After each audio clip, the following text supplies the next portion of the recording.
Nahar party में सबके सामने भरेगा रूही की मांग।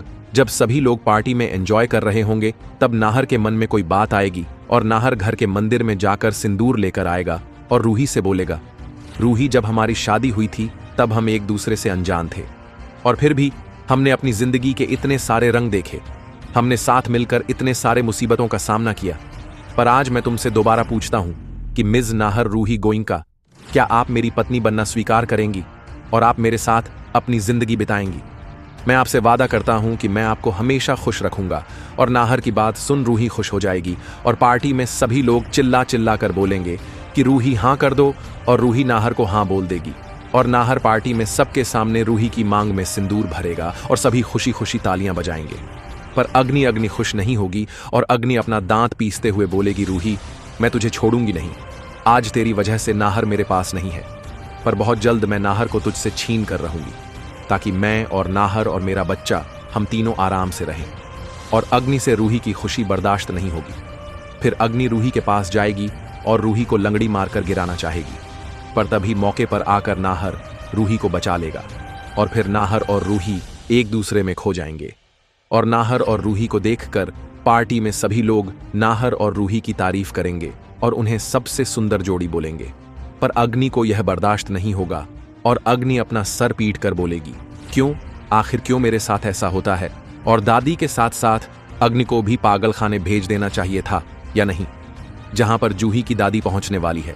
अब गोइंका परिवार से अपनी बच्ची के बारे में पूछने के लिए कि आखिर कैसे उन लोगों की हिम्मत हो गई कि उन लोगों ने जूही को घर से निकाल किसी और लड़की के साथ समर की शादी कर दी। जी हां, सीरियल बहुत ही इंटरेस्टिंग होने जा रहा है। चलिए बताते हैं और क्या क्या होगा। लेकिन हां, अगर अभी तक आपने हमारे चैनल को सब्सक्राइब नहीं किया है तो जल्दी से कर लीजिए, जहां आप आने वाले ट्विस्ट में देखने वाले हैं कि यहां पर जो मधुबाला होती है, असल में वो दादी को देख लेती है कि दादी घर पर आई हैं और उसे लगता है कि ये पागल औरत इस घर में तो नहीं आ सकती, मैं इसे आने ही नहीं दूंगी। जिसके बाद वो गार्ड से कहकर यहां दादी को निकलवा देता है। लेकिन यहां जाते जाते दादी कहकर जाती है कि तुम्हें क्या लगता है कि मैं वापस नहीं आ सकती? अब तुम देखो मैं क्या करती हूं। जिसके बाद यहां पर अब वो जूही को लेकर वापस लौटने वाली हैं गोइंका परिवार में।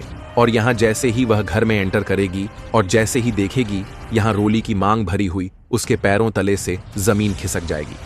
जी हां, यहां पर तभी उसे पता चलने वाला है कि समर के साथ रोली की शादी हो गई है, क्योंकि मधुबाला चिंघाड़ के सबको बताने वाली है।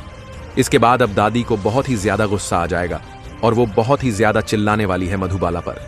और यहां तक कि वो समर को तो एक जोरदार थप्पड़ तक जड़ देंगी और कह देंगी साफ साफ कि तुम्हारी औकात ही नहीं है कि मेरी बच्ची तुम्हारे घर में रहे। तुम लोगों ने जो किया है ना, वो अच्छा नहीं किया। अब देखो मैं तुम लोगों को कैसे घसीटती हूं पुलिस थाने।